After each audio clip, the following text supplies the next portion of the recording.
నారా చంద్రబాబు నాయుడు గారి ప్రభుత్వం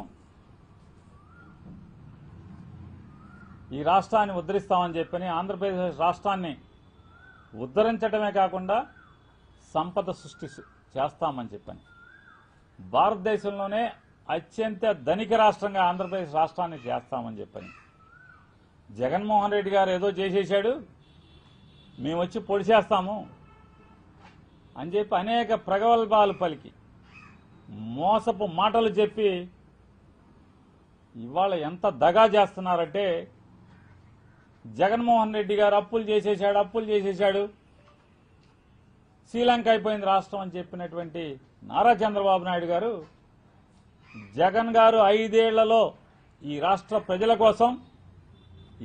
ప్రజల కోసం చేసినటువంటి పరిమితికి లోబడి చేసినటువంటి అప్పు 3,20,000 కోట్ల రూపాయలు అయితే నారా చంద్రబాబు నాయుడు గారు పరిమితులు దాటి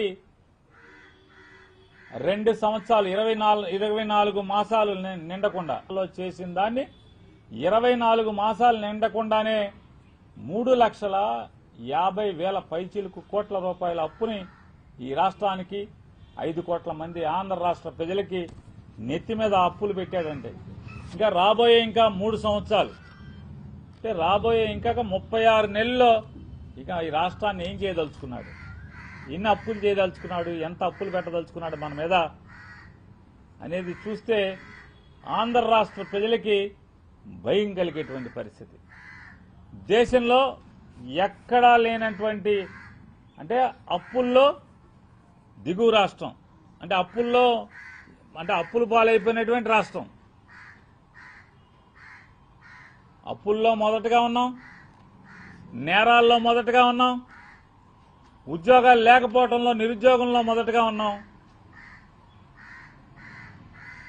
ఈ రాష్ట్రంలో ఏది చూసినా కూడా అన్నిట్లో కూడా భారతదేశంలో ఏ రాష్ట్రంతో పోల్చినా కూడా 2 ఏళ్లు 24 మాసాలు తిరిగేప్పటికీ మొత్తం 5వ ర్యాంకు నుంచి 4వ ర్యాంకు నుంచి 6వ ర్యాంకు నుంచి అట్టడుక్కు పడిపోయినటువంటి పరిస్థితి చంద్రబాబు నాయుడు గారి యొక్క నిర్వాహకం వల్ల.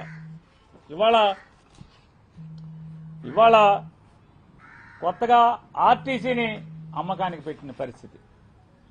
ఇక రేపో మాపో ఆర్టీసీని అమ్మకానికి పెట్టిన పరిస్థితి. చంద్రబాబు నాయుడు గారి ప్రభుత్వం చెప్తుంది ఎంత దుర్మార్గం అంటే, ఆర్టీసీని అమ్మేస్తామని చెప్తూ కారణాన్ని ఆడపిల్లల మీద, అంటే ఈ రాష్ట్రంలో ఉన్నటువంటి ఆడవాళ్ల మీద నెపం చూపించి, మహిళలకి ఫ్రీ బస్ ఇచ్చాం అందుకని ఆర్టీసీ ఇబ్బందుల్లోకి వచ్చేసింది కాబట్టి ఆర్టీసీని అమ్మేస్తాం. డీజిల్ భరించలేం. డీజిల్ భరించలేకపోతే చంద్రబాబు నాయుడు గారు, మోడీ గారి ద్వారా ఇప్పుడు మీరు తెచ్చే కరెంటు బస్సుల్లో 750 బస్సులు తెస్తామంటున్నారు కదా, ఆ బస్సుల్లో ఆర్టీసీ భరించగలరా? ప్రజలు భరించగలరా? 2000 అసలు చంద్రబాబు నాయుడు గారు ఎప్పుడు ఎక్కినా కూడా ప్రజల ఆస్తులకి అన్నిటికీ కూడా ప్రమాదం పొంచి ఉంటుంది.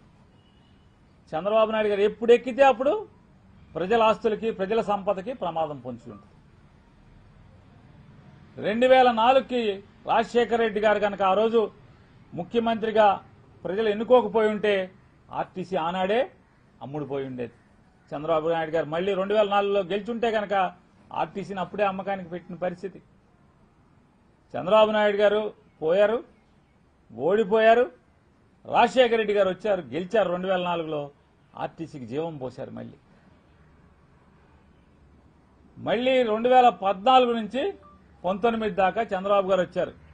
ఇక మొదలుపెట్టాడు ఆర్టీసీని వాడకం. జేము చంద్రన్న అని చెప్పని బస్సులు ఫ్రీగా బస్సులు పెట్టడం, ఆర్టీసీకి అప్పు పెడతాం. ఆర్టీసీకి అప్పు పెట్టడం, జేము చంద్రన్న అని చెప్పని బస్సులు పంపించడం, ఆర్టీసీకి అప్పు. ఆర్టీసీ ఏదో తెలుగుదేశం పార్టీ సొత్తులాగా, లేదా నారా ఖర్జూర్ నాయుడు గారు సంపాదించి ఆర్టీసీని ఇచ్చేళ్ళినట్టుగా చంద్రబాబు నాయుడు గారికి అప్పనంగా వాడేస్తాడు ఆర్టీసీని ఎప్పుడు కావాలంటే అప్పుడు. నయా పైసా ఆర్టీసీకి ప్రభుత్వం నుంచి జమ చేయడు. 2018లో ఆర్టీసీలో ఉన్నటువంటి 55,000 మంది ఆర్టీసీ కార్మికులందరూ కలిసి పెద్ద మీటింగ్ పెట్టి చంద్రబాబు నాయుడు గారు మోయలేనంత దండ తయారు చేసి మెళ్ళ వేసి, అయ్యా ఆర్టీసీ ఉద్యోగస్తుల్ని ప్రభుత్వ ఉద్యోగులుగా గుర్తించమంటే ఎవరా మాటలో ఇట్లాంటి ఇదే మాట ఇదే భాష, ఎవరో ఇట్లాంటి జరగని పనులు అడగబాకండి, భూమి తల్ల కిందలైనా అది జరగదని చెప్పారు. 2019లో జగన్మోహన్ రెడ్డి గారు గెలిచారు. 2020లో ఆర్టీసీ కార్మికులను 53,000 చిల్లరంటే సుమారుగా 54,000 మంది ఆర్టీసీ కార్మికుల్ని రాష్ట్ర ప్రభుత్వ ఉద్యోగులుగా మెర్జి చేసుకోవడం జరిగింది. జగన్మోహన్ రెడ్డి గారు ఎక్కి చంద్రబాబు నాయుడు గారు దిగే నాటికి 2019లో ఆర్టీసీకి ఉన్నటువంటి అప్పులు 6,300 కోట్ల ఆపరేషనల్ డెట్స్, అంటే నిర్వహణ అప్పులు 6,300 కోట్లు జగన్మోహన్ రెడ్డి గారు ముఖ్యమంత్రి అయ్యే నాటికి ఆర్టీసీకి ఉన్నటువంటి. అంటే చంద్రబాబు నాయుడు గారు వారసత్వంగా జగన్ గారికి ఇచ్చేళ్ళినటువంటి ఆర్టీసీ మీద అప్పు 6,300 కోట్ల ఆపరేషనల్ డెట్ అయితే, మరొక 3,350 కోట్ల రూపాయల ఎక్యుములేటెడ్ డెట్. ఎక్యుములేటెడ్ డెట్ అంటే ఉద్యోగస్తులు రిటైర్ అవుతారు, వాళ్ళకి ఇవ్వాల్సిన డబ్బులు ఇవ్వరు. ఉద్యోగస్తులు కోఆపరేటివ్ క్రెడిట్ సొసైటీలో డబ్బులు దాచుకుంటారు, ఆర్టీసీలో ఉన్నటువంటి సిసిఎస్లో. ఆ డబ్బుల్ని జీతం నుంచి ప్రతి నెల ఆ దాంట్లోకి ఆ తీసుకున్న అప్పుకి ఇన్స్టాల్మెంట్ కట్ చేస్తారు. ఇన్స్టాల్మెంట్ జమ చేయరు. అంటే సిసిఎస్కి ఎట్లా ఆర్టీసీ అట్లా అప్పు పడుతుందంటే, ఆర్టీసీ ఉద్యోగస్తులు అప్పు తీసుకుంటే సిసిఎస్లో వారి జీతంలోంచి కట్ చేసి దాన్ని సిసిఎస్కి రెమిట్ చేయాలి. సిసిఎస్కి రెమిట్ చేయకుండా ఆర్టీసీ ఎగ్గొట్టి వాళ్ళ దగ్గర ఉంచేసుకుని జీతంలో కట్ చేస్తారు. అంటే ఎందుకని? జీతాలే జగన్ గారు ఎక్కేప్పటికీ ఆర్టీసీ ఉద్యోగస్తుల జీతాలే ఎప్పుడు లోన్ వస్తే ఆ తారీఖున లోన్ తీసుకుని జీతం ఇచ్చే పరిస్థితి. ఆర్టీసీ మంత్రిగా నా కళ్ళతో నేను చూశాను. బ్యాంక్ వాడు ఎప్పుడు లోన్ ఇస్తే అప్పుడు తీసుకొచ్చి ఆ తారీఖున 1వ తారీఖు లోన్ ఇస్తే 1వ తారీఖు, 5వ తారీఖు లోన్ ఇస్తే 5వ తారీఖు, 10వ తారీఖు లోన్ ఇస్తే 10వ తారీఖు తీసుకొచ్చి జీతం ఇచ్చే పరిస్థితి. బ్యాంక్ లోన్ వస్తేనే ఆర్టీసీ ఉద్యోగులకి జీతం ఇచ్చే పరిస్థితి. ఇంకొన్నాళ్ళు ఆగి ఉంటే కనుక బ్యాంకు అప్పులు కూడా ఇచ్చే పరిస్థితి లేదు. ఆ స్థితిలో జగన్మోహన్ రెడ్డి గారు ఆర్టీసీ ఉద్యోగస్తులందరినీ కూడా ప్రభుత్వ ఉద్యోగులుగా చేయటం వల్ల పక్కనున్న తెలంగాణ రాష్ట్ర ముఖ్యమంత్రి గారు అన్నాడు, ఆర్టీసీ ఉద్యోగస్తులు సర్మి చేస్తున్నారు కదా, వాళ్ళని కూడా ఆంధ్రలాగా వాళ్ళని కూడా జాతీయం చేయమని రాష్ట్ర ప్రభుత్వ ఉద్యోగులుగా గుర్తించమంటే ఏంటి ఆంధ్రప్రదేశ్లో ఆర్టీసీ అయ్యేది నా మొన్న వద్దన్నాడు. చూస్తాను, అది కూడా చూస్తాను, ఎవడ ఆర్టీసీలో ప్రభుత్వం విలీనం అవుతారో చూస్తానన్నాడు. చంద్రశేఖర్ గారు 2019 అక్టోబర్లో ఆ మాట మాట్లాడాడు. 2020 జనవరిలో ప్రభుత్వ ఉద్యోగులుగా జగన్మోహన్ రెడ్డి గారు మెర్జీ చేయడం జరిగింది. అక్కడి నుంచి ఆర్టీసీకి నెలకి 300 కోట్ల రూపాయలు, సంవత్సరానికి 3600 కోట్ల రూపాయల ఆర్టీసీ ఉద్యోగస్తులు, సుమారుగా 53,000 నుంచి 54,000 ఉద్యోగస్తుల యొక్క జీతభత్యాలు మొత్తం కూడా ప్రభుత్వం తన భుజాల మీదకి ఆ భారాన్ని ఎత్తుకుంది.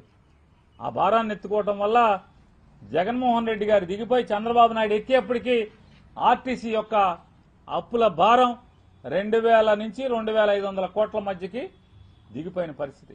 బ్యాంకుల అప్పులు తీర్చేసి, కోఆపరేటివ్ క్రెడిట్ సొసైటీకి ఉన్న అప్పులు తీర్చేసి, ఉద్యోగస్తులకు ఉన్నటువంటి బకాయిలు తీర్చేసి, బ్యాంకుల్లో చాలా మటుకు హడ్కో గాని లేదా ఎస్బీటీ గాని మిగతా బ్యాంకులకు గాని అప్పుల్ని కొద్దిగా తీర్చుకుంటూ, అంటే సుమారుగా 9,000 చిల్లర కోట్ల నుంచి సుమారుగా 2,000 చిల్లర, 2,000, 3,000 మధ్యలో అప్పుని జగన్ గారు దిగేప్పటికీ చంద్రబాబు ఎక్కడికి ఆర్టీసీ మీద భారాన్ని తగ్గించి ఆ మేరకు తీసుకురావడం జరిగింది. ఈ గొప్పతనం ఎవరిది? చంద్రబాబు నాయుడు గారు మాట్లాడతాడు, ఆయన మనిషితో మాట్లాడిస్తాడు. ఏమంటాడు? 1,70,00,000 అవుతుంది సబ్సిడీ పోను, 2,10,00,000 రూపాయల బస్సు, కేంద్ర ప్రభుత్వం 40 లక్షలు సబ్సిడీ ఇస్తుంది, 1,70,00,000 పెట్టి బస్సు కొనాలంటే ఆర్టీసీ వల్ల ఎక్కడ అవుద్ది అని చెప్తాను. Fame 1లో fame 2. ఫేమ్ 1 అనేది 2014 నుంచి 19 దాకా. ఫేమ్ 1 అంటే కేంద్ర ప్రభుత్వం పర్యావరణాన్ని రక్షించడం కోసం, డీజిల్ పొగను తగ్గించడం కోసం పబ్లిక్ ట్రాన్స్పోర్ట్ సిస్టంలో, అంటే ప్రజా రవాణాలో గనక ఈ బస్సులు, ఎలక్ట్రిక్ బస్సులు ఎవరైనా కొంటే గనక వారికి 40 లక్షల రూపాయలు సబ్సిడీ ఇస్తామని చెప్పని కేంద్ర ప్రభుత్వం ఫేమ్ 1 కింద 2014 నుంచి 19 దాకా నారా చంద్రబాబు నాయుడు గారు ముఖ్యమంత్రిగా ఉన్నారు. ఒక్కటంటే ఒక్క కరెంటు బస్సు కొనలా. డబుల్ ఇంజిన్ సర్కార్, మోడీ చంద్రబాబు కలిసి ప్రభుత్వాలను ఏర్పాటు చేశారు పైన కింద, ఒక్క కరెంటు బస్సు కొనలా. ఫేమ్ 2 2019 to 24 కేంద్ర ప్రభుత్వ పథకం స్కీమ్, అది కరెంటు బస్సులు, ప్రజా రవాణా కోసం కరెంటు బస్సులు కొంటే 40 లక్షల రూపాయలు సబ్సిడీ ఇస్తారు. జగన్ గారి ప్రభుత్వం 100 బస్సులు కొనుగోలు చేసింది. 9 మీటర్స్ చాసిస్తో ఉన్నటువంటి 100 బస్సుల్ని జగన్ గారి ప్రభుత్వం కొనుగోలు చేసి, ఆ 100 బస్సులో 50 బస్సులు తిరుపతి నుంచి వెంకన్నస్వామి గుడికి, 50 బస్సుల్ని, కొండ మీదకి 50 బస్సుల్ని, కొండకు చేరుకుంటాకి 50 బస్సులు, తిరుపతి చుట్టూ, తిరుపతి రేణుగుంట అక్కడికి వచ్చేటువంటి చుట్టుపక్కల ప్రాంతాల నుంచి, నెల్లూరు జిల్లా అంచుల నుంచో, నెల్లూరు నుంచో, చిత్తూరు నుంచో, లేదా కుప్పం నుంచో, పెనమలూరు నుంచో, చుట్టుపక్కల ఉన్నటువంటి ఆ పరిసర ప్రాంతాలన్నింటి నుంచి కూడా బస్ డిపోల నుంచి తలా ఒక 5 బస్సులు 10 బస్సులు ఇచ్చి అవన్నీ కూడా ఏర్పాటు చేయడం జరిగింది. ఆర్టీసీ డ్రైవర్లే దాని మీద ఈ రోజుకి బస్సు తోలుతున్నారు. ట్రైనింగ్ ఇచ్చాడు జగన్మోహన్ రెడ్డి గారు. ఆర్టీసీ ఉద్యోగస్తులకి కరెంటు బస్సులు నడపటానికి నైపుణ్యాన్ని ట్రైనింగ్ ఇప్పించి అదే బస్సుల మీద ఆర్టీసీ ఉద్యోగస్తులతో బస్సులు తిప్పుతున్నాడు. కరెంటు బస్సులు ఈ రోజుకి 100 బస్సులు తిరుగుతున్నాయి, కరెంటు బస్సులు తిరుగుతున్నాయి. వీళ్ళు చెప్తారు ఇక ప్రైవేట్ నుంచి మనకు చంద్రబాబు నాయుడు గారు ప్రభుత్వం చెబుద్ది, ఇక మనకి ప్రైవేట్ ఆర్టీసీని ప్రైవేట్ చేయడం తప్పితే ఇక లేదు, మనం కొనలేము బస్సులు. ఎందుకు కొనలేవు? ఎందుకు కొనలేరు?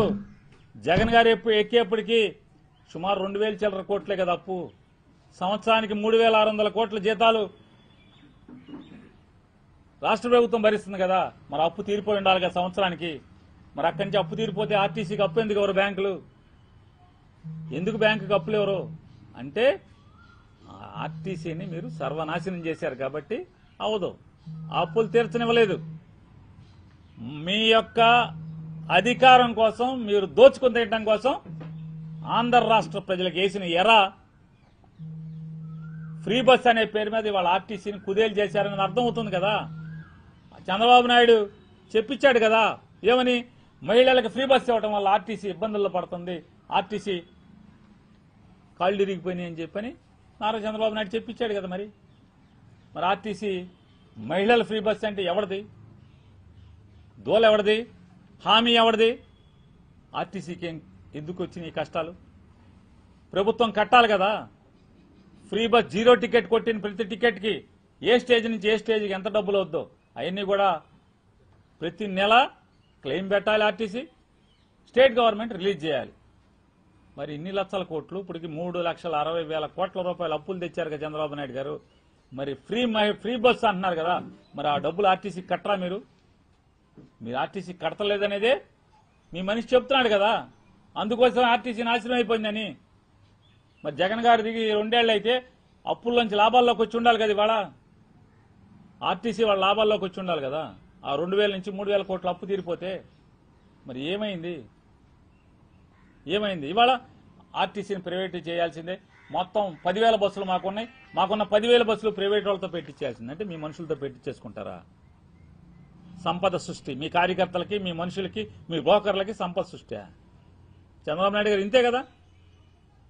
ఆర్టీసీని సర్వనాశనం చేసి ఇంకా మహిళల మీద నెప్పేస్తారు.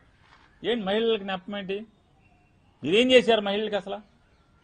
ఆంధ్రప్రదేశ్లో ఉన్నటువంటి రాష్ట్రంలో ఉన్నటువంటి సుమారుగా 2.5 నుంచి 3 కోట్ల మంది మహిళలకు ఏం చేశారు మీరు? పంగనామాలు పెట్టారు కదా. జగన్ గారు ఉన్నప్పుడు సుమారుగా 22 నుంచి 24 వేల కోట్ల రూపాయలు వడ్డీ మాఫీ కింద, అంటే అప్పు మాఫీ కింద, రుణమాఫీ కింద, ఆసరా కింద 4 ఏళ్లు 4 ముక్కలుగా ఇచ్చాడు కదా. 4 సంవత్సరానికి 6,000 రూపాయలు డ్వాక్రా వాళ్ళకి ఇచ్చాడు కదా. మీరు జగన్ ఎక్కే నాటికి ఎంత అప్పు ఉంటే అంత అప్పు మీకు ఇస్తానని చెప్పి ఆడవాళ్ళకి అందరికి ఇచ్చాడు కదా. కులం లేదు, మతం లేదు. డ్వాక్రాలో ఏ ఆడపిల్లలు ఉంటే ఆడపిల్లలు చేసిన అప్పు, ఆ రోజు ఎంత అప్పు ఉంటే అంత అప్పు 24,000 కోట్లు 5 ఏళ్లలో ఆయన ఇచ్చాడు కదా.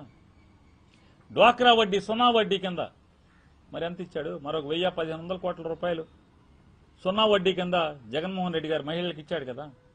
ఆడపిల్లలకి అందరికీ, మగోళ్ళతో పాటు అందరికీ, ఆడపిల్లలు చదువుకునే ప్రతి ఆడపిల్లకి ఫీజు రీయింబర్స్మెంట్ ఇచ్చాడు కదా.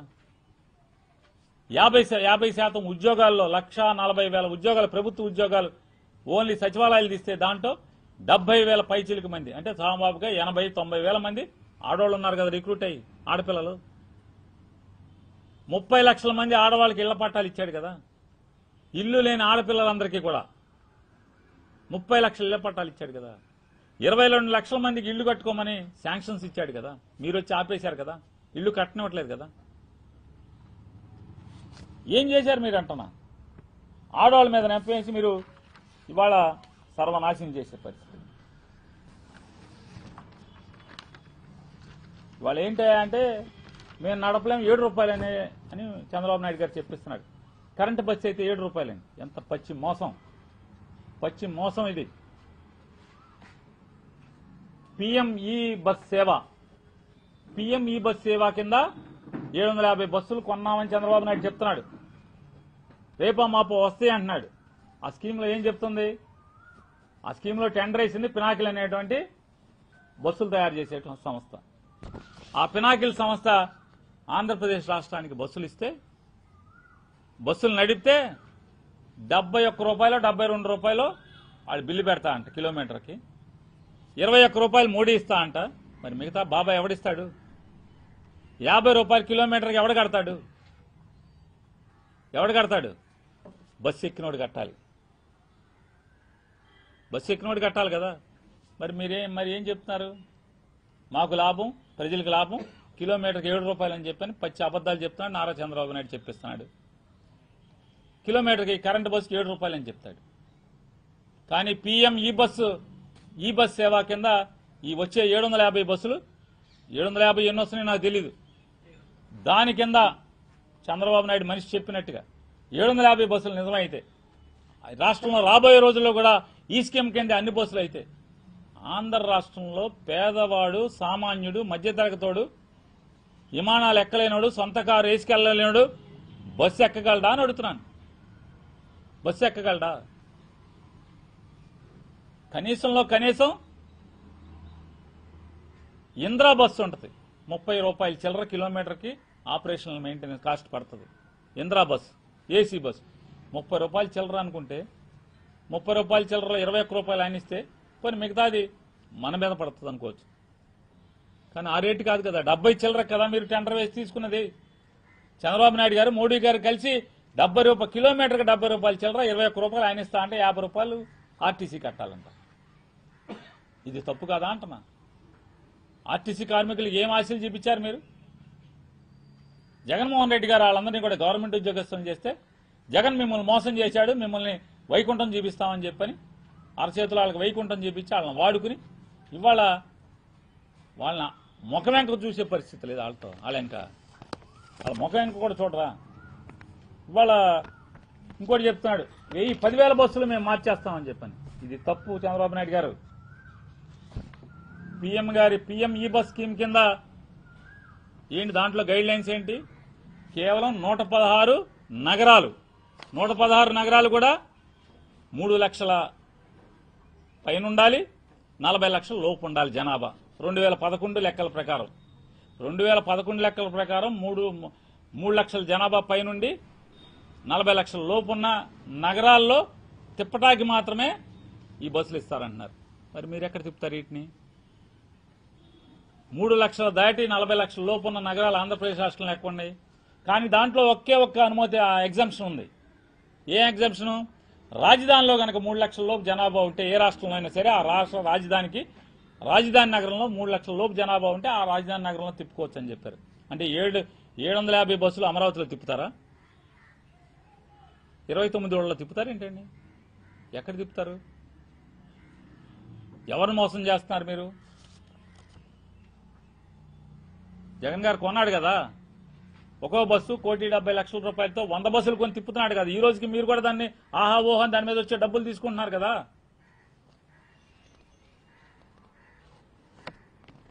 ఆర్టీసీ ఉద్యోగస్తులను ఒక్కళ్ళను కూడా తీయలేదు, దాని మీద ప్రైవేట్ వాళ్ళు లెక్కనివ్వలేదు.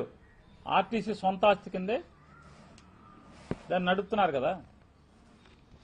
మరి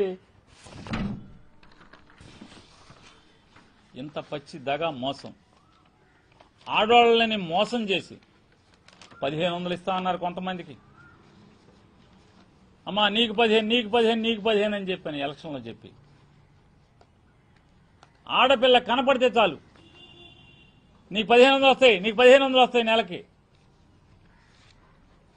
చీటీ పాటలు పాడినట్టు వీళ్ళు ఓట్లు అడుక్కునేప్పుడు ఎవరు కనపడితే ఆడపిల్ల కనపడితే చాలు 1,500 అని చెప్పి 175 మంది ఓట్లు అడుక్కుని వాళ్ళ ఆడపిల్లలకి ఫీజు రీంబర్స్మెంట్ ఇవ్వరా? డ్వాక్రా వడ్డీలకి వెనక్కి ఇవ్వరా? వాళ్ళ అప్పులేం కట్టలేదా?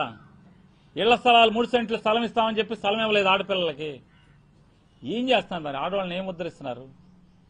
ముసలివాళ్ళకి పెన్షన్ ఇస్తున్నారు. జగన్ ఉన్నప్పుడు కానీ ఇప్పుడు తగ్గినాయి పెన్షన్లు.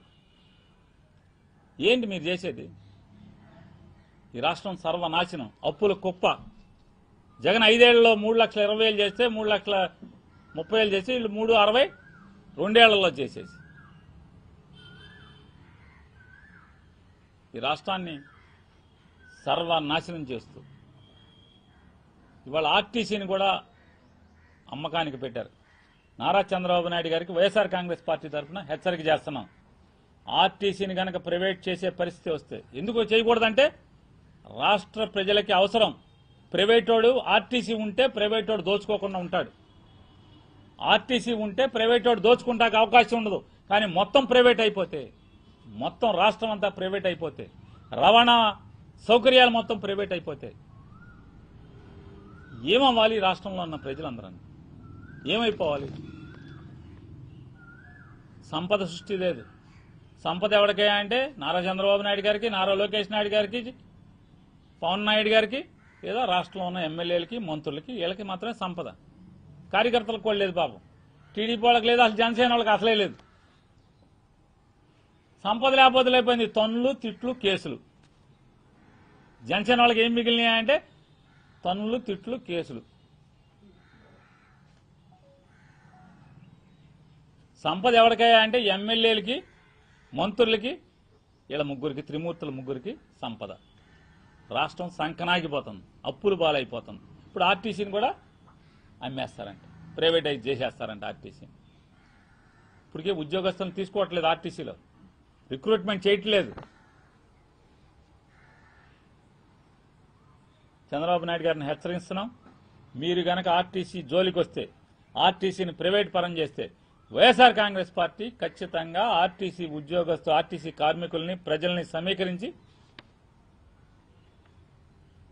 మీ పీచమడటం, మీ తప్పుడు ఆలోచనని వెనక్కు తీసుకునేదాకా పోరాటం చేస్తామని చెప్పని చంద్రబాబు నాయుడు ప్రభుత్వానికి హెచ్చరిక చేస్తున్నాం.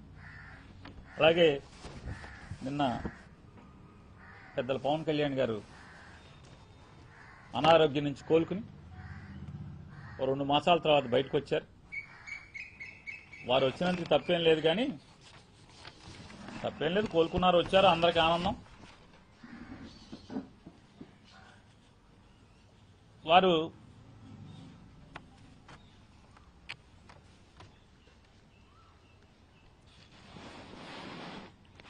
రాష్ట్ర ప్రజల్ని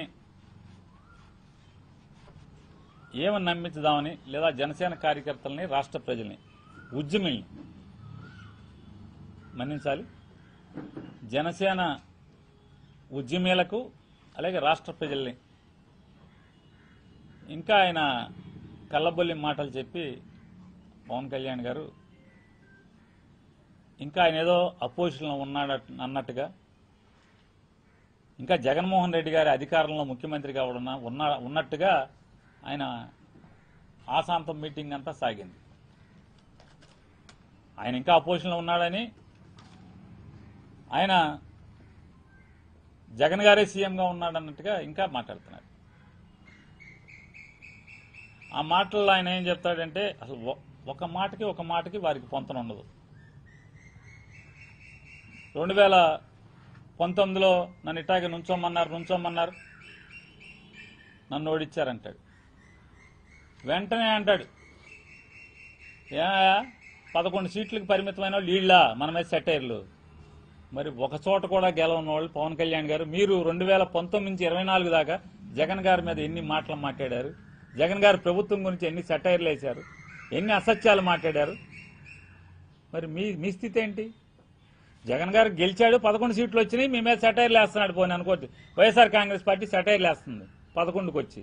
మరి మాకు 11కి వస్తేనే అర్హత లేకపోతే, 175 చోట్ల పోటీ చేసి ఒక్క చోట గెలిచి మీరు 2 చోట్ల ఓడిపోతే మీకు అర్హత ఉందా? మీకు ఎక్కడి నుంచి వచ్చింది అర్హత అన్న? మీకు ఆ రైట్ ఎక్కడిది? అంటే ఆయన ఏ మాటకి పొంతనుండదు. మొత్తం టోటల్గా ఆయన రాజకీయ జీవితం అంతా అంతే, పొంతన లేనటువంటి మాటలు ఆయన మాట్లాడతారు. వారేంటారు, మనం ఒక లక్ష్యం కోసం, ఒక సిద్ధాంతం కోసం, ఒక ధ్యేయం కోసం కూటమిలో చేరాం, ఈ రాష్ట్రం కోసం చేరాం, ఈ రాష్ట్ర ప్రజల కోసం చేరాం, ఈ రాష్ట్ర బాగు కోసం చేరాం. నేను అన్నీ గమనిస్తున్నాను. నేను రూమ్లో ఉంటున్నాను, బయటికి రావట్లేదు, ఇంట్లోంచి బయటికి రావట్లేదు, ఇంట్లోనే ఉంటున్నాను, షూటింగ్లు మాత్రమే చేసుకుంటున్నాను, అయ్యే చూసుకుంటున్నానని మీరు అనుకుంటున్నారు. నాకు అన్నీ తెలుసు. కార్యకర్తలు చాలా బాధలు పడుతున్నారు. ఆయన మాట్లాడిన మాటలు, జనసేన కార్యకర్తలు చాలా వేధింపులకు గురవుతున్నారంటే, చాలా బాధలు పడుతున్నారంట. అన్నీ ఆయనకు తెలుసంట. నేను భరిస్తానికి ఒక హద్దు ఉంటుంది. చంద్రబాబు నాయుడు గారికి కూడా చెప్తున్నాను, మేము భరించడానికి, మా జనసేన కార్యకర్తలు కూడా మీ వేధింపులు, మీ కేసులు, మీ తన్నులు భరించడానికి కూడా మాకు కూడా ఒక హద్దు ఉంటుంది. జాగ్రత్త, హద్దు దాడితే నేను సహించలేను. ఏం సహించలేరు సార్ మీరు? మా ఊళ్ళో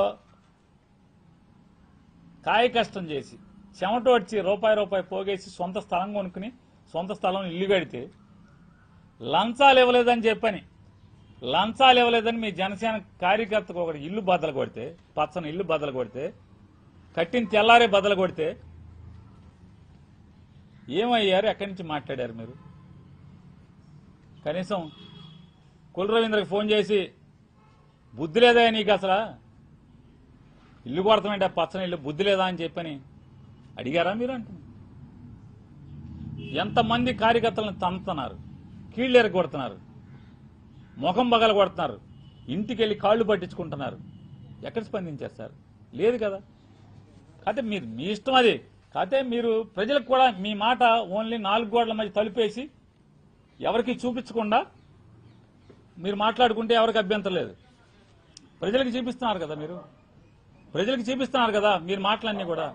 మరి మన కళ్ళ ముందేమో, సమాజం కళ్ళ ముందేమో ఈ రకంగా జనసేన వాళ్ళకి మామూలుగా ఎన్ని బాధలు, ఎన్ని నిజంగా వాళ్ళ జగన్ గారి గవర్నమెంట్ లో కూడా జనసేన వాళ్ళకి బాధలు లేవు. ఈ బాధలు లేవు అసలు. కానీ ఇవాళ పగోడికి కూడా అవుతుంది. నిజంగా జనసేన కార్యకర్తలు పడుతున్నటువంటి బాధలు, వేధింపులు, మానసిక అసలు ఆ బాధ మామూలు బాధ కాదు. అది పగోడికి కూడా రాకూడదు. మరి ఏమీ తెల్లనట్టు నేను ఊరుకోనంటున్నారు. మరి ఇవన్నీ ఎప్పటికి? ఇంకా ఈ 5 ఏళ్ళు, ఇంకా 3 ఏళ్ళు ఉంది. 3 ఏళ్ళు కూడా అప్పటికి తీస్తారా మీరు? సంతోషం మాకేంది, అది మీ ఇంటర్నల్ ఇష్యూ అనుకోండి, మీరు చూసుకోండి. ఇక ఆయన చెప్తారు, ఏమంటారు, మనం వెళ్ళి మహారాష్ట్ర వెళ్ళి ప్రచారం చేసి వస్తే 95% స్ట్రైక్ రేట్, మనం వెళ్ళిన చోట 95% గెలిచిందని చెప్తున్నారు. ఇక్కడ 100% స్ట్రైక్ రేట్ అని చెప్పారు. వారు ఇంకోటి కూడా చెప్పారు, మీలో ఆయన మాట్లాడింది, కార్యకర్తల ఉద్యమిల్లారా, మీలో సత్తు ఉంటే, సరుకు ఉంటే మీరు ఎదగాలి, మీరు నాయకత్వం, మీరు నాకెందుకైనా కుదరదు, మీరు బాగా ఎదగాలి, ఎమ్మెల్యేలు అవ్వాలి. 100% స్ట్రైక్ రేట్. అప్పుడు ఎవడాడు ఎమ్మెల్యేలు మీ దగ్గర గెలిచింది? నుంచున్నది ఎవడాడు? ఏనాడన్నా జెండా మోసారా? జనసేన జెండా ఇప్పుడు మోసారా? ఎవరికి ఇచ్చారండి మీరు టికెట్లు? ఎవరాళ్ళు? చంద్రబాబు నాయుడు గారు మేడలో ఈ జనసేనను బోర్డు వేసి పంపిస్తే గబగబా అని తీసుకెళ్లి నుంచోబెట్టుకున్నటువంటి మీరు కార్యకర్తల గురించి, ఉద్యమీల గురించి ఎదగండి, మీరు పెంచుతానని చెప్పి మీరు మాట్లాడతారు. తప్పేం లేదు, మీ ఇష్టం, అది మీ పార్టీ మీ ఇష్టం అనుకో. అది మీరు దాన్ని బయటకు వదిలేరు కాబట్టి చూసిన ప్రజలుగా మాట్లాడతాం. ఇంకోటి కూడా చెప్తారు మీరు అర్థం కాక. ఏంటంటే మీరేమంటారు, సీజ్ ద షిప్ అన్నాను, ఉప ముఖ్యమంత్రి మీరు సీజ్ ద షిప్ అన్నాను అంటే ముందు ఆయన ఆ మంత్రి కూర్చున్నట్టున్నాడు, కన్సర్న్ సీజ్, ఆ షిప్ మంత్రిలో సీజ్ మంత్రిలో కూర్చున్నట్టున్నారు. 2 మంత్రులు ఉన్నారు కదా, 2 మంత్రులు, ఒక ఆయన సీజు, ఒక ఆయన షిప్పు, ఇద్దరు ఒకళ్ళని అడుగుతున్నట్టున్నాడు. ఎన్నాళ్ళు ఆపగలిగాం మనం అంటే 4 రోజులు 5 రోజుల 4 రోజులు 5 రోజులు కూడా ఆపలేకపోయాం అంతకు మించి మనం ఆ షిప్ని. అంటే నారా చంద్రబాబు నాయుడు గారి ప్రభుత్వంలో ఈ రాష్ట్ర ఉప ముఖ్యమంత్రి సీజ్ ద షిప్ అని చెప్పని అక్రమ బియ్యాన్ని సీజ్ చేయిస్తే 4-5 రోజులు కూడా ఉప ముఖ్యమంత్రి దాన్ని నిలబెట్టలేకపోయానని సాక్షాత్తు జనసేన ఉద్యమీల దగ్గర ఆయన బాధ చెప్పుకున్నాడు. ఆయన 4-5 రోజుల నుంచి ఆపలేకపోయాను నేనని చెప్పని. అంటే చిత్ర విచిత్రాలు చూడండి. ఆయన ఏం చెప్పారు 2019లో, అవ్వాయి చెప్పులు వేసుకుని అసెంబ్లీకి తీసుకెళ్తామే నా లక్ష్యం, నా జయం అన్నారు. ఈ అవ్వాయి చెప్పులు వాళ్ళందరూ ఏమైపోయారు? ఎక్కడున్నారు వాళ్ళందరూ? కనీసం ఉద్యమీల్లో ఒకడన్నా అవ్వాయి చెప్పుడు ఉన్నాడా సార్? మీ జన సైనికుడు అవ్వాయి చెప్పు జన సైనికుడు ఎవడన్నా ఒక్కడన్నా ఉద్యమీల్లో ఎవడన్నా ఉన్నాడా? సరే మీ ఇంటర్నల్ విషయం అనుకోండి, కాకపోతే మీరు మైకులు బయటికి చెప్పారు కాబట్టి విన్నాం కాబట్టి అడుగుతూ ఉంటాం, ఏం తప్పదు కదా. మీరు ఇంకో మాట మాట్లాడారు, నన్ను చెవులో జోరీగలాగా ఓకే 24లో విడిగా పోటీ చేసి ఉండాల్సింది, 24లో విడిగా పోటీ చేసి ఉండాల్సింది. నాకు మెసేజ్లు పెడుతున్నారు. ఊళ్ళో పెళ్లి అయితే ఏదో పాపం నీ శ్రేయోభిలాషులు సార్ వాళ్ళు, మీ శ్రేయోభిలాషులే కదా, మీకు మెసేజ్ పెట్టేది ఎవరు? మీరంటే పడి చచ్చేవాళ్ళు మీ శ్రేయోభిలాషులు. వాళ్ళందరినీ ఊళ్ళో పెళ్లి అయితే ఎవడికో ఆడావిడని అంటారు వారిని. అంటే మిమ్మల్ని ప్రేమించే వాళ్ళని కూడా మీరు ఊళ్ళో పెళ్లి అయితే అదేదో కింద మీరు అంటున్నారు. సరే మీ ఇష్టం, మిమ్మల్ని ప్రేమించే వాళ్ళని మీ ఇష్టం అంటారా, తంతారా, తిట్టుకుంటారా, మీ ఇష్టం, మీదనుకోండి. మళ్ళీ ఏం చెప్తారు మీరు మీ ఉద్యమీలకి? నేను జైలుకి వెళ్ళాను, నారా చంద్రబాబు నాయుడు గారు చూడంగానే జైలు నుంచి పలకరించి బయటికి రాగానే నాకు రోడ్డు కనపడింది. అప్పుడు దాకా బీజేపీని అడుగుతాను, నాకు రోడ్ మ్యాప్ ఇవ్వండి అని వాళ్ళు ఇవ్వలేకపోతున్నారు. నాకు జైల్లోంచి రాగానే రాజమండ్రి సెంట్రల్ జైలు తలుపు కాలు బయట పెట్టగానే ఎదురుకున్న రోడ్ మ్యాప్ కనపడింది, బయటకు వచ్చాను, మేము ముగ్గురం కలిసి పోటీ చేస్తున్నామని చెప్పాను. రాష్ట్రం అంతా అసలు అదిరిపోయింది, అది ఇది అని చెప్పారు.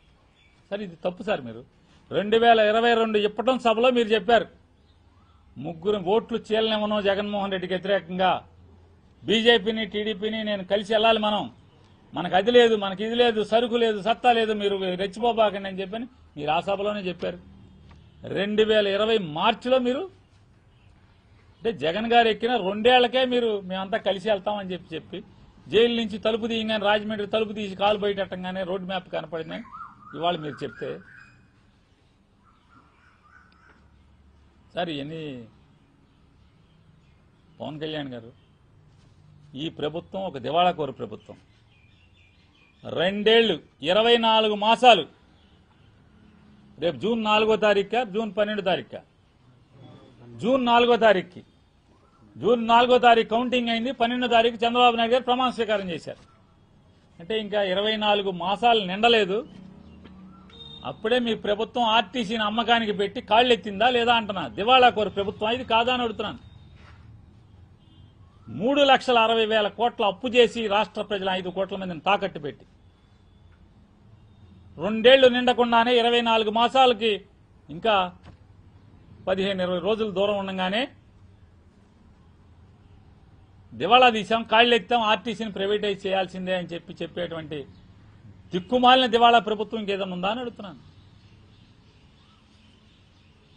చంద్రబాబు నాయుడు గారికి ఇంకోటి కూడా మేము డిమాండ్ చేస్తాం వైఎస్ఆర్ కాంగ్రెస్ పార్టీ తరఫున. ఆర్టీసీని నడపటం మీకు చేత కాకపోతే వైఎస్ఆర్ కాంగ్రెస్ పార్టీకి అప్పచెప్పు, శుభ్రంగా నడుపుతాం, బంగారంలాగా నడుపుతాం ఆర్టీసీని, మీకు చేత కాకపోతే.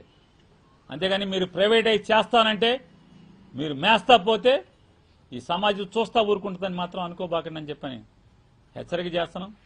ఇప్పటికే 2 ఏళ్లు గడవక ముందే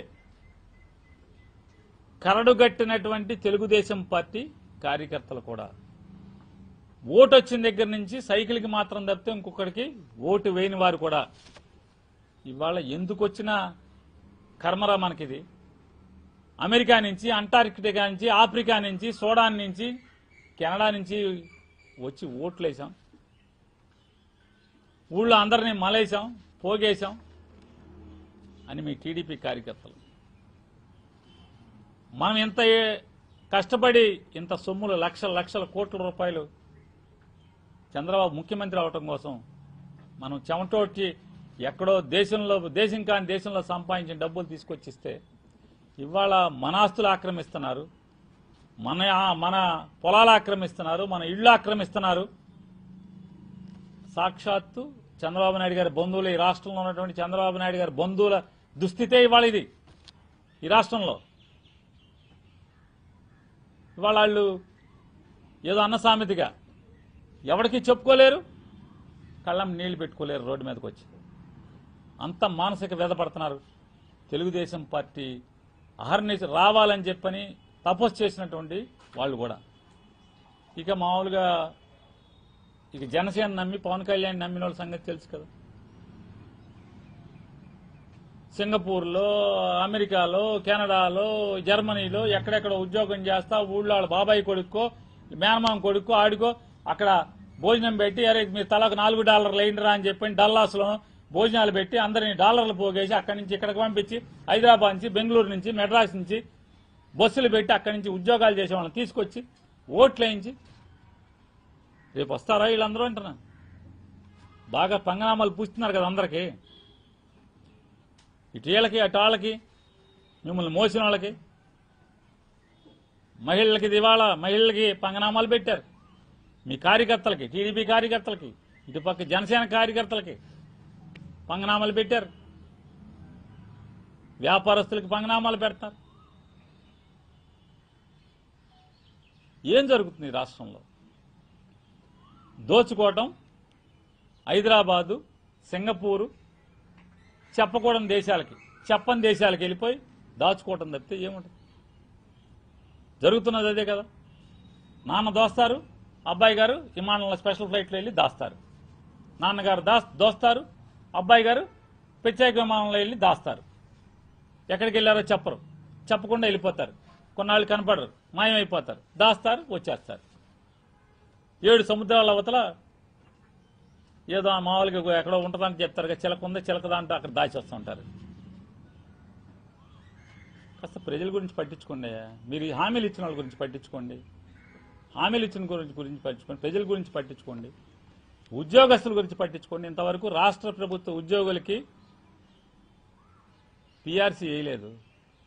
పీఆర్సీ ఇంతవరకు ఐఆర్ ఇవ్వాలి కదా, ఐఆర్ ఇవ్వలేదు. 2 ఏళ్ళు అయిపోయినాయి, ఇంకెప్పుడు ఇస్తారు? అంటే మార్చిలో ఎలక్షన్స్ అయితే ఫిబ్రవరిలో ఐఆర్ 40% ఇచ్చామని చెప్పి రేపు వచ్చే ప్రభుత్వానికి పంగనామాలు పోస్తారా? ఏంటి మీ తప్పుడు ఆలోచన? ఎవరికి, ఏ ఉద్యోగికి ఏం చేస్తున్నారు? స్పెషల్ పోలీస్ కానిస్టేబుల్స్ ఎన్ని బాధలు పడుతున్నారు, అగచాట్లు పడుతున్నారు.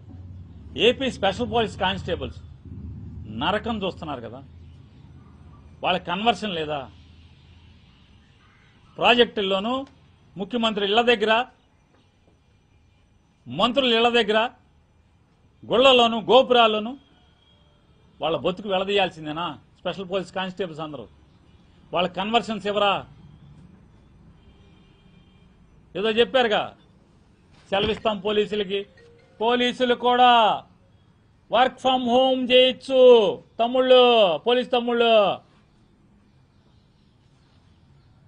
చేస్తున్నారా పోలీసులు work from home? Chandrababu Naidu గారు చేస్తున్నారా అని అడుగుతున్నా. పోలీసుల్ని, అందరినీ కాదు, కొంతమంది పోలీసుల్ని, కక్కుర్తి పడేటువంటి కొంతమంది పోలీసుల్ని తప్పుడు కేసులు కట్టిస్తాక మీరు వాడుకోవటం తప్పితే ఏంటి పోలీసులకు చేస్తున్నారు? ఏం చేస్తున్నారు పోలీసులకి అని అడుగుతున్నారు. వాళ్ళకి డీజిల్ ఇస్తారా? డీజిల్ ఇవ్వరు. డీజిల్ ఎక్కడి నుంచి అడుక్కోవాలి? సబ్ ఇన్స్పెక్టర్లు, సీఏలు ఎక్కడి నుంచి అడుక్కోవాలి? డీజిల్ ఇవ్వరు, ఏమీ ఇవ్వరు, పేపర్లు ఇవ్వరు. ఇవ్వకపోగా ఏం చెప్తున్నారు అంటే, ఇవాళ రోజు మీరు రోడ్ల మీద కూర్చుని జనాలను పీల్చి పిప్పి చేయండి, జనాలు బనీళ్ళు అండర్వేర్ కూడా లాగేయండి, రోడ్డు మీద ఫైన్లు రాసేయండి, 5,000 రాసేయండి, 10,000 రాసేయండి, బారు పెడతాం, బారు బయట మీరు కేసు గొట్టం పెట్టండి, 10,000 రాయండి. ఎవరి ఖాతాకి వెళ్తున్నాయి? ఎన్ని స్టేట్ గవర్నమెంట్ ఖాతాకి వెళ్తే ఏంది? డీజీపీ గారికి లెక్క జమ్ముందా? సిఎఫ్ఎంఎస్ ఖాతాలోకి వెళ్ళిపోతే ఏం చేస్తున్నారు వాటితో? రోడ్లు ఏమన్నా గోతులు పూడుస్తున్నారా? పోనీ కనీసం రోడ్లు గోతులు పూడుస్తున్నారా? కనీసం కొత్తలో మామూలుగా ఊరికే దానికి పాలిష్ పూసినట్టుగా తారు పూసి మామూలుగా ఇంత వేస్తే మామూలుగా మొత్తం లేచి వెళ్ళిపోయినాయి. ఒక వానాకాలం కూడా ఉండలేదు. సంక్రాంతికి గోతులానికి ఆ గోతుల్లో తారు వేసినోడికి ఇంతవరకు డబ్బులు లేవు. 2 ఏళ్ళు అయింది.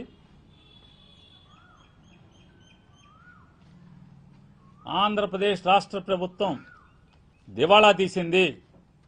నారా చంద్రబాబు నాయుడు గారి ప్రభుత్వం దివాళా తీసింది. 24 మాసాలు తిరక్క ముందే దివాళా తీయించినటువంటి నాయకత్వం నారా చంద్రబాబు నాయుడు గారి నాయకత్వం.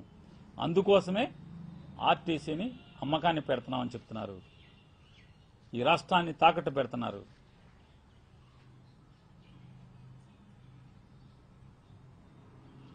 రాబోయే 3 సంవత్సరాలు పాలించే అర్హత నారా చంద్రబాబు నాయుడు గారి ప్రభుత్వానికి లేదు. తక్షణమే తప్పుకోమని డిమాండ్ చేస్తాం.